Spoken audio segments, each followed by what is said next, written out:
good to see you, man. Hi, guys. Don't mind me. I'll just be a fly on the wall here. That was Open Sky by Velvet Moon, one of my favorites. Folks, we have a special treat for you today because I have a guest here at the Reynolds studio. You know that happens from time to time, but today it's a bona fide big shot. None other than KNW6's own newsman extraordinaire, Mr. Connor Price. Thanks for having me, Jack. Always nice to talk to a fellow broadcaster. So, how long have you been doing this local show? Coming up on our 10th anniversary, Mr. Price. But you've been at KNW6 for longer than that, no? Yeah, it's been... Gosh, can you believe I started there way back in '66? As a segment producer on Portland Rise and Shine. Still remember the title of my first item, too. Is Poplin Still Poppin'? That's a great title. And yet, this is the first time you've come to Providence Oaks. First time staying a while, at any rate. So, Mr. Reynolds, how would you describe this town? Well, I'd say it's... Hey! Wait a minute. Who's interviewing who here? I'll ask the questions, thank you very much. Apologies, my friend. Just can't help myself. Always chasing the story, me. It's the commitment I've made to our viewers. The price guarantee. So, what stories are you chasing here in P.O.? Oh, you know, just trying to capture the old couleur locale. I must say, the people here are very friendly, and I hope the feeling's mutual. Right, Thomas? That's Thomas the mailman over there. But never mind, he's not mic'd. Yes, and no, I'm not. You don't say. Because we happen to have a little section called P.O. Positive or Pet Peeve. You might have heard of it? Can't say I have, but I do like the alliteration. Well, Lucinda Boyle called in a pet peeve yesterday, saying you were quite rude to her when she asked you for an autograph. Well, I'm sure that was a misunderstanding. See, I must have been on a really tight schedule, because otherwise I'd do anything for a fan. That's... The price guarantee, right? Sure. Anyway, we'll be back with Connor Price, KNW 6-star reporter, right after this. What the hell, Jack? Ambushing me like that live on air? Relax, just joshing you a little. But I'll let you plug the heck out of this Oregon Trail thing you're filming. How's that? We'll make sure everyone in town fully cooperates with your crew in the home stretch. Well, speaking of the home stretch, I better get back to my job as a serious broadcaster. It's been real, pal. Can you believe this guy? Sheesh. Congratulations. You've just had the privilege of the full Jack Reynolds experience. Huh. That's the thanks I get for stopping by amateur hour. Sorry you had to witness that, Thomas. Made for good radio, though, while it lasted anyway. I'll see you at Moe's tonight, yeah? You don't want to miss what Frank's been cooking up. I'm looking forward to it with no small amount of trepidation. So is Frank. He's as nervous as a long-tailed cat in a room full of rocking chairs. Should be quite entertaining.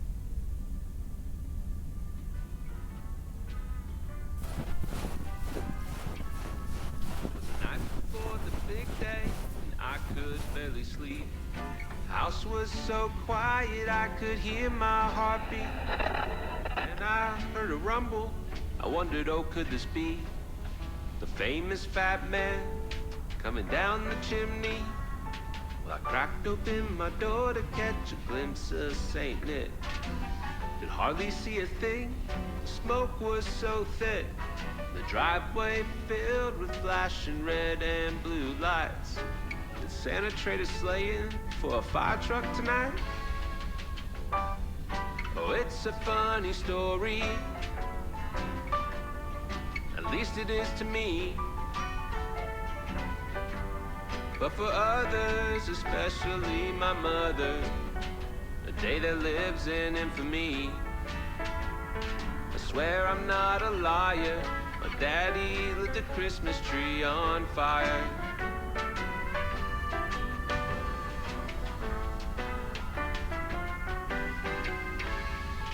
I wouldn't say that my dad drank much more than most.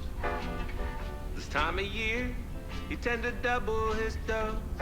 I'm not saying it's wrong, and I'm not saying it's right, but the Yule log ain't the only thing was burning that night. Oh, it's a funny story,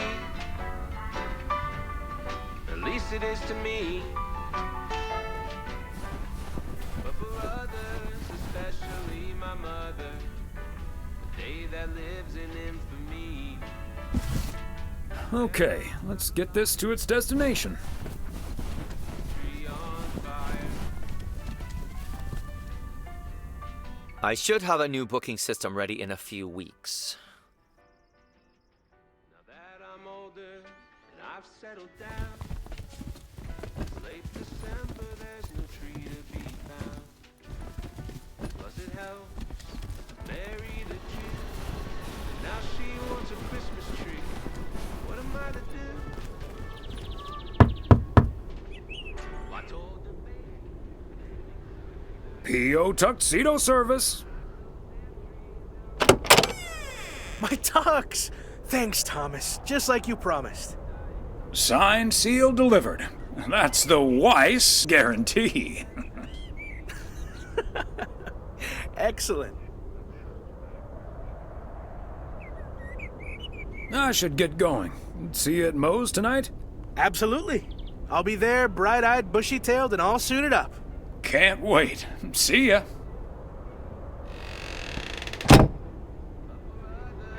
especially my mother, day that lives in infamy. Swear I'm not a liar. Daddy lit the Christmas tree on fire. Oh, I swear I'm not a liar. Daddy lit the Christmas tree on fire.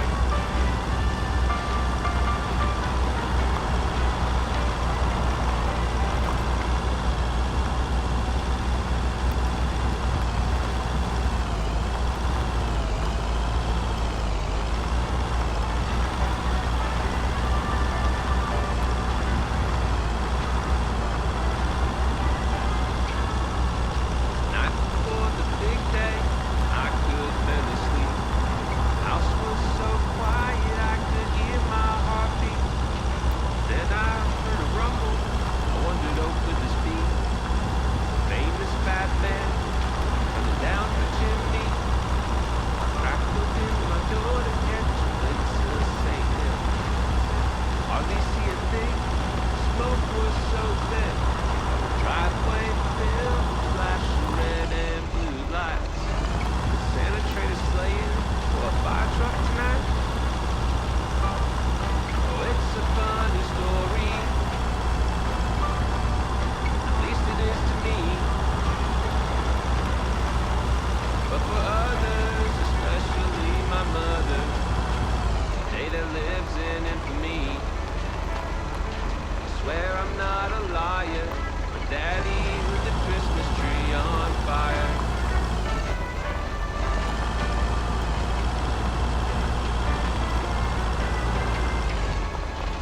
Wouldn't say that my dad drank much more than most. This time of year, he tend to double his dose. I'm not saying it's wrong, and I'm not saying it's right. The Yule log ain't the only thing burning that night. Oh, it's a funny story. At least it is to me. But for others, especially my mother, the day that lives in infamy. Swear I'm not a liar. Daddy lit the Christmas tree on fire.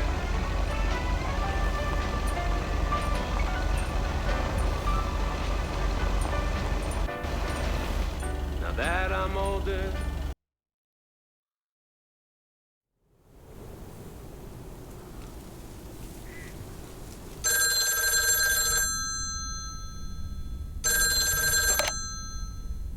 Hello?